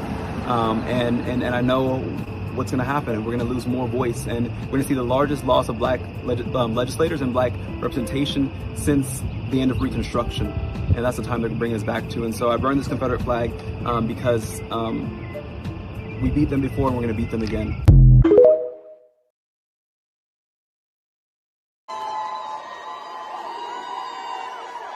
All right.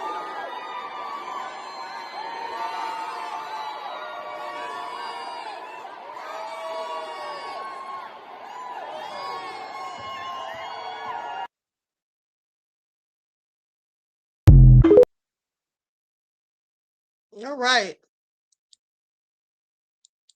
That was an excellent speech. Okay, that was an excellent speech. I had not listened to the whole thing before I played that for you all. So, with that all being said, you know, they are trying to take us back to Jim Crow. That's why we don't have time to be sitting here arguing about BS. Okay, now I had a video that I wanted to show you all. Hold on, let me see if I can find it real quick. And then we're out of here. Hold on. Here it is, right here. Do you all know why black women wear head wraps in this country? I want y'all to pay attention.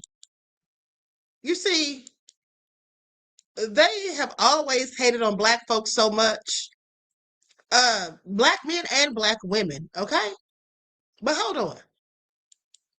Now, also, let me just say, it's important to note that due to the situation that's currently going on in Tennessee, the NAACP has filed a lawsuit challenging redrawn U.S. House district map. Okay, comments from lawmakers, organizers hint at avenues for additional lawsuits as well. Now, this came out on yesterday. They said the NAACP Tennessee President Gloria Sweet Love filed an emergency petition to stop the map from going into effect in Davidson County Chancery Court, and the lawsuit was filed less than 3 hours after Governor Bill Lee signed the new map into law. Well, good for them. Okay, good for them. They absolutely should be suing. Now, with that all being said, I want you all to pay attention to this because, as I have said, they just be hating on us, you know, for no good reason. Okay, I mean, I get it, you're jealous, but at the end of the day, that's no need to hate. So, with that all being said, here's the thing. We know that our hair is a problem for some people, racist people. Okay, that's why they had to come up with the Crown Act. Okay, to stop us from being, to help to keep us from being discriminated against in the workplace simply because of our hair. And in schools and colleges. That is ridiculous. Every other race or ethnic group can walk around with their hair as it naturally grows out of their head, except for black people. For black people, it's a problem. They want us to wear wigs and weaves and all of that. They want us to straighten our hair and all of these foolish things. That should let you know that it's not the style, it's your hair. Okay, first of all, at the end of the day, it's our spiritual antennas, okay? It gives us a divine connection to the Most High. And at the end of the day, when they talk about Solomon having his strength in his hair in the Bible, that's an allegory, but Samson having his strength in his hair in the Bible, that's an allegory.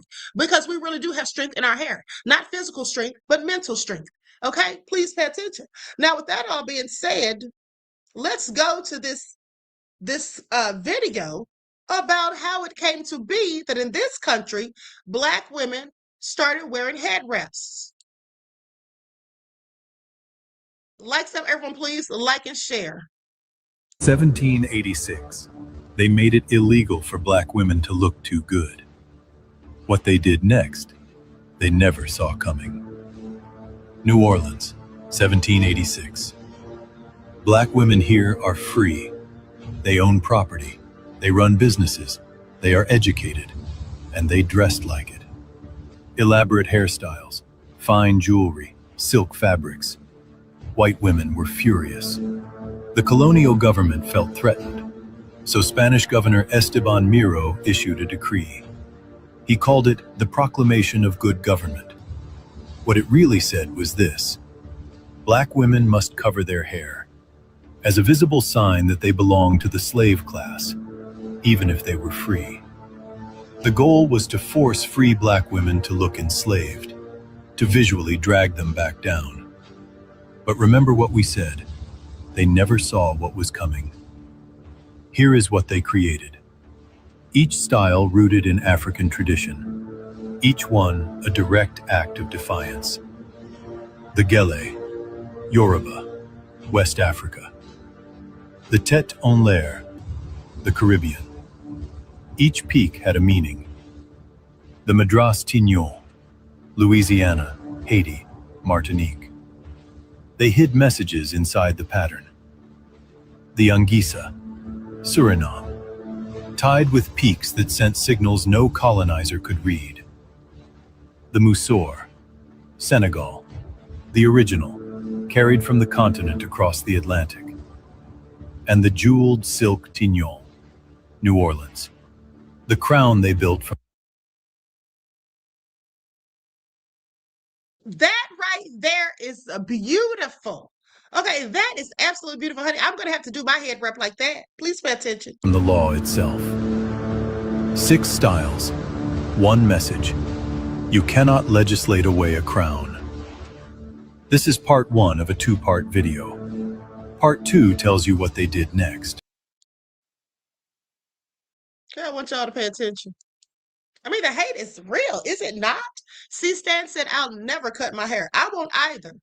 I'm never cutting my hair, period. Okay? Never going to cut it. All right. Now, with that all been said, let's talk about these organs.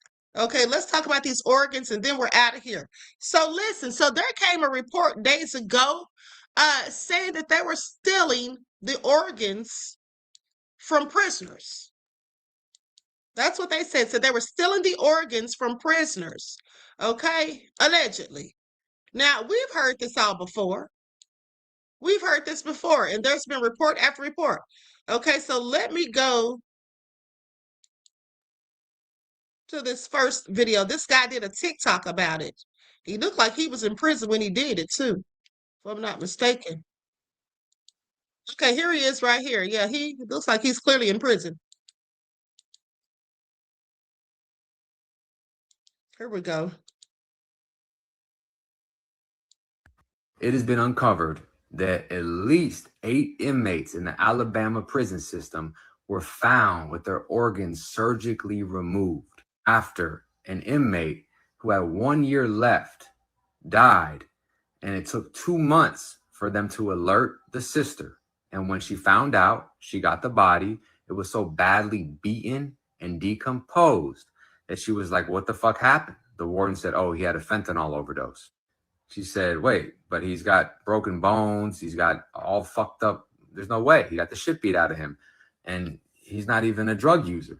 The warden said, hey, shit happens. They released the body. And she's like, why is it so decomposed? He really just couldn't say shit, just kind of skipped over the question. So, of course, like any family member, she goes to a private, place to get an autopsy. And the medical examiner says, listen, he was beaten. He did overdose on fentanyl, but what happened to his heart? She goes, what? Was he an organ donor or something? No, not at all. Oh, somebody surgically removed his heart. Now, you all may remember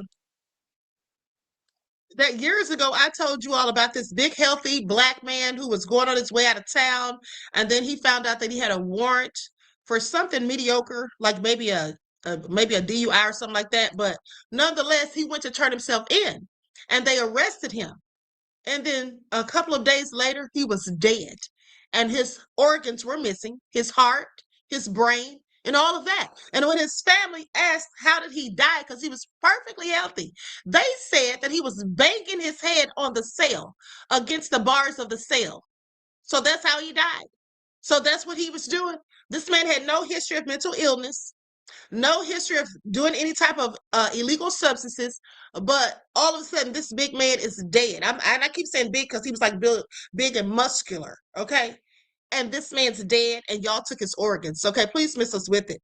Now, here's a report from 3 months ago.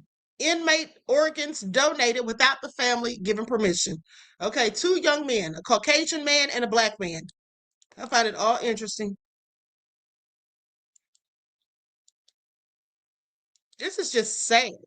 And so now I feel like they're killing these people in prison so they can take their organs. Two families connected by tragedy. Brandon Dotson and Kelvin Moore died behind bars in Alabama prisons.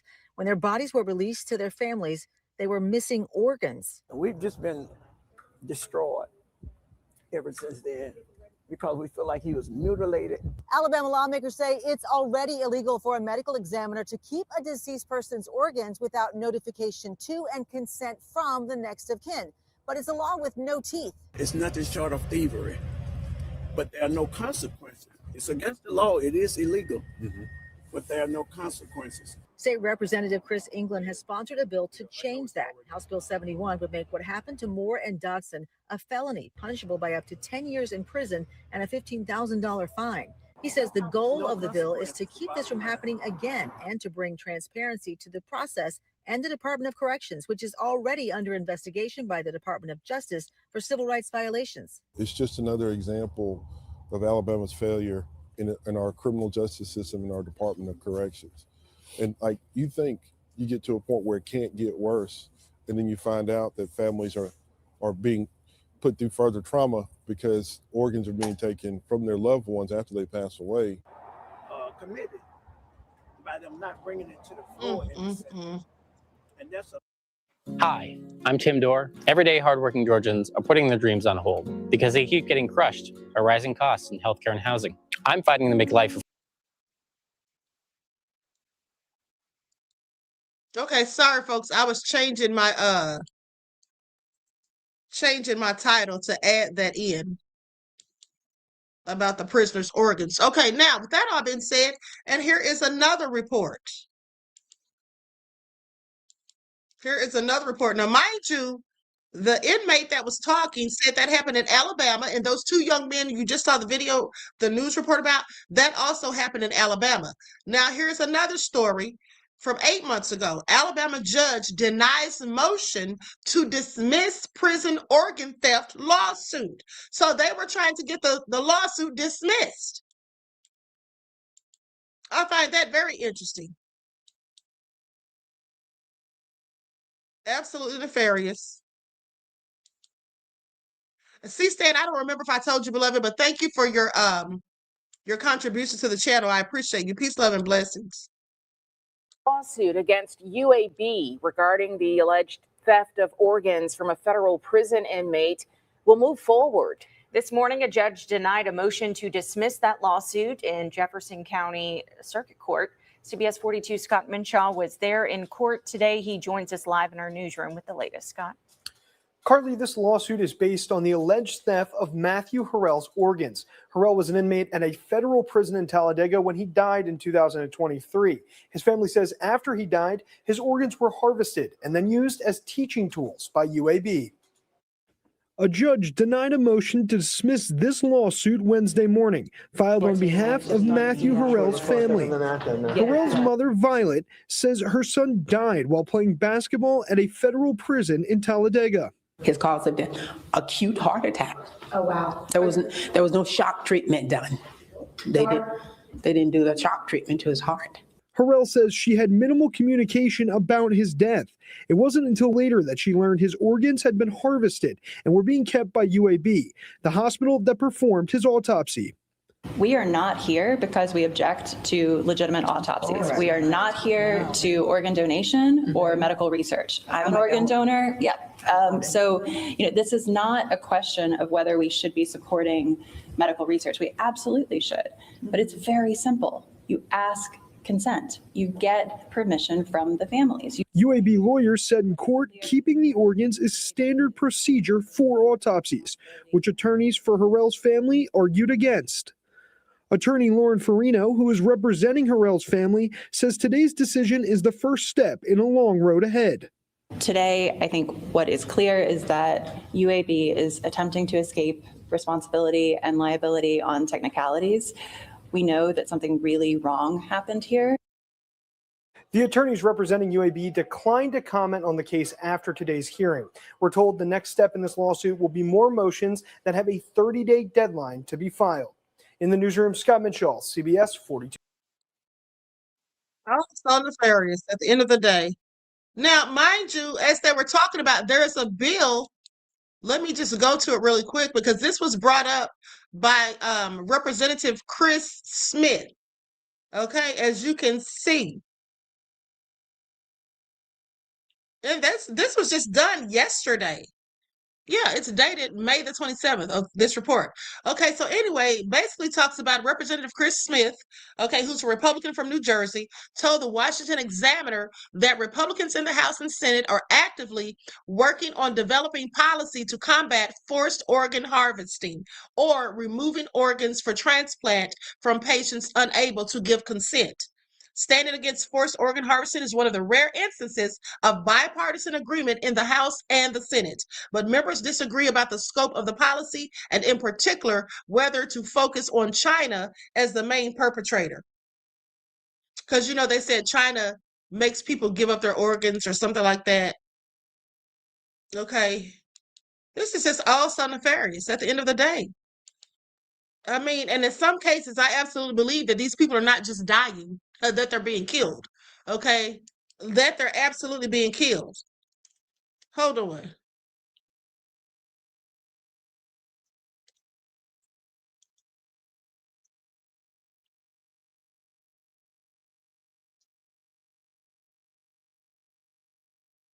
Hold on, beloveds.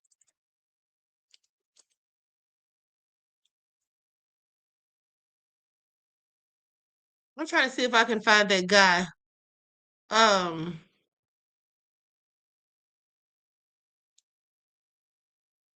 can't remember his name.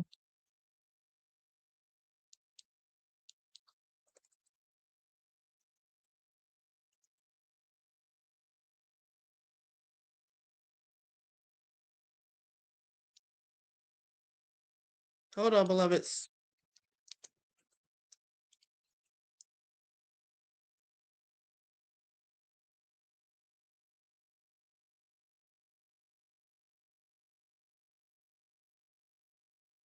Okay, so it's not coming up. The only thing that's coming up now is Alabama. And I was trying to see if he also was in jail in Alabama because I don't remember where that guy was from. But I reported that story about 4 or 5 years ago.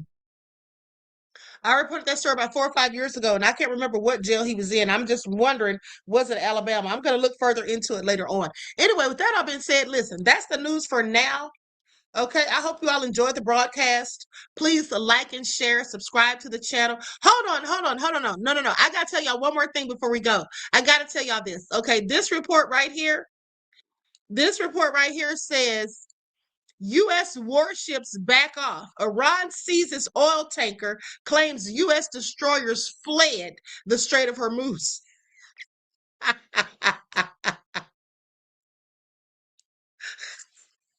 Now, I know I shouldn't be laughing, but I'm sorry, say what? They better not let Trump get wind of this. They said they fled the Strait of Hormuz. Hold on, let's go to this clip real quick. It's just like 3 or 4, almost 4 minutes.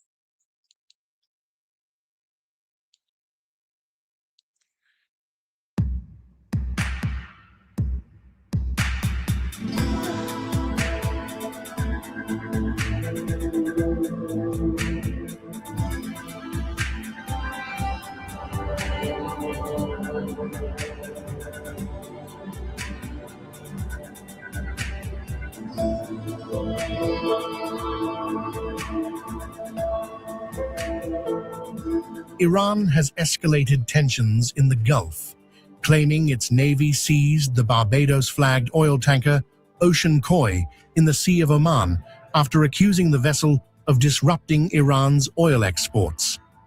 Iranian state media said naval commandos redirected the US-sanctioned tanker to Iran's southern coast under orders linked to the country's Supreme National Security Council. Tehran claims the tanker was carrying Iranian oil and exploiting regional instability to target Iran's economic interests. The Islamic Republic of Iran's navy, through a specially planned operation in the Sea of Oman, seized the offending tanker Ocean Koi. The seizure comes amid rapidly intensifying maritime tensions around the Strait of Hormuz, the strategic choke point through which nearly 1/5 of global oil supplies pass. Iranian media framed the operation as a direct assertion of sovereignty, with the Navy declaring it would not tolerate violators or aggressors targeting Iranian assets or shipping routes. In a parallel escalation, Iranian state-linked outlets claimed U.S. destroyers confronted Iranian vessels near the Strait of Hormuz after alleged attacks on Iranian oil tankers. Tehran says its forces responded with cruise missiles, combat drones, and anti-ship weapons, forcing American warships to retreat from the area. The aggressor American destroyers changed course and left the area. The IRGC Navy described the response as a highly extensive and precise combined operation, claiming Iranian intelligence later confirmed damage to American military assets. The US has not commented on Iran's claims, and there is no independent verification of the reported confrontation.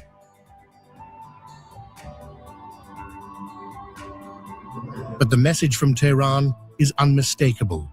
Iran is projecting maritime dominance in Hormuz, while portraying itself as defending national oil exports against foreign pressure.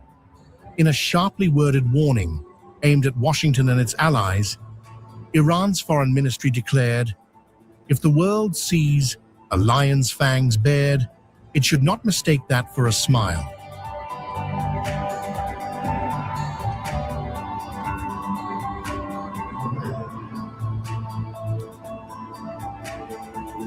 Okay, I find it also interesting, don't y'all? I find it also interesting. Now, with that all being said, listen. So, I was just sent the clip.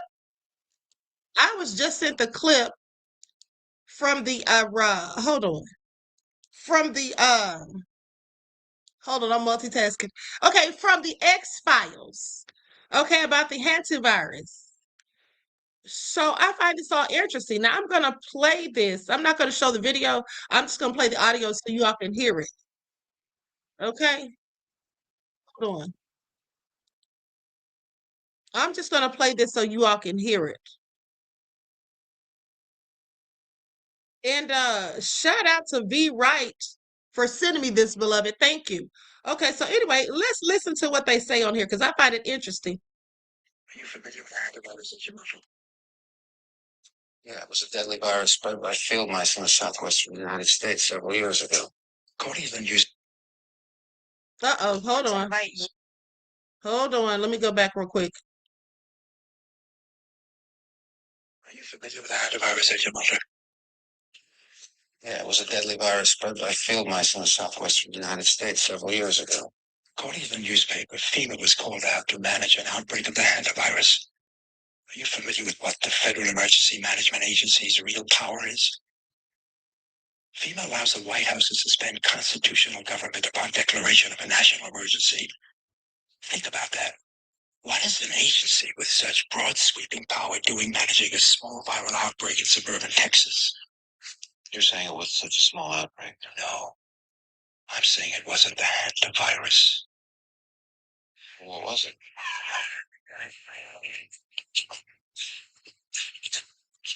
What was it?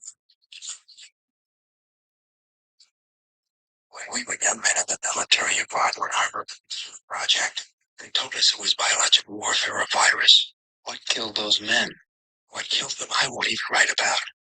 We have no context for what killed those men, or any appreciation of the scale at which it will be unleashed in the future. A plague? Plague to end all plagues, Agent Mulder.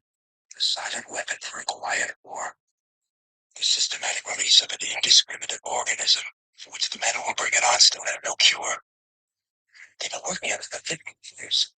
While the rest of the world have been fighting cooks and commies, these men have been secretly negotiating a planned Armageddon. Negotiating with whom? I think you know. Ooh, honey, that's scary. Real shit. Okay, that's scary. Did y'all hear that? Said a plan to Armageddon. And we know that Trump and Keg's Breath have been throwing that word around as it pertains to the war. And now there's a Hantavirus and there's an episode of the X-Files talking about the Hantavirus, talking about biological warfare. I have very much so concerns at this point. Okay, I have very much concerns. Now, I was already thinking that something nefarious was afoot. More than just this virus just, coming out. But now, y'all hear this? And then that girl's dream that I played for you all earlier, when she said she saw like zombies and everybody was like dying and people were killing each other. And there was all this chaos and all that stuff. And it all started on a ship. If you missed the morning broadcast, go back and watch. Okay, so anyway, with that being said, this all sounds nefarious. It sounds absolutely nefarious. Well, I'll tell y'all what. I don't know what to tell y'all, quite frankly. All I do know is that y'all better be getting y'all's lifelines together and getting y'all Mr. Smith and Mr. Wesson, okay, Mr. Smith and Mr. Wesson, all right, for protection. Because it's about to get real bad out here in these streets. Okay, and I'm talking about like Hunger Games, Purge, who knows? Expect the unexpected because we have devils running things. Okay, we have devils running things. They're in charge. All right, so anyway, with that being said, I love you all to life. I hope you enjoy the rest of this evening. Enjoy your strong end, not the weekend, leave you in a weekend state of mind. Okay, and I'll be back tomorrow with your daily vitamins. I probably won't come on in the morning. Maybe I will. I don't know. I should be on probably around at least by 11. Okay, so that all being said, that is the morning. So with that all being said, I love you all to life. Each one teach one. That's how we grow and thrive. Do something productive, constructive, but never destructive. And always remember, beloveds, to keep the Most High first in your lives. Until next time, peace.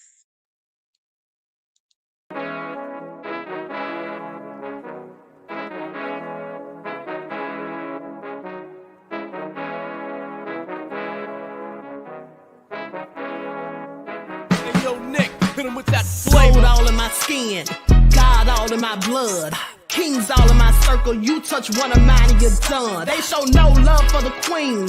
Why you hating on me? Is it cause I'm free and I got Malcolm X in my jeans? I got dreams like King Luther, shed blood like Kunsa. You ain't helping my people, I ain't got nothing to say to ya. I want all the smoke like hookah.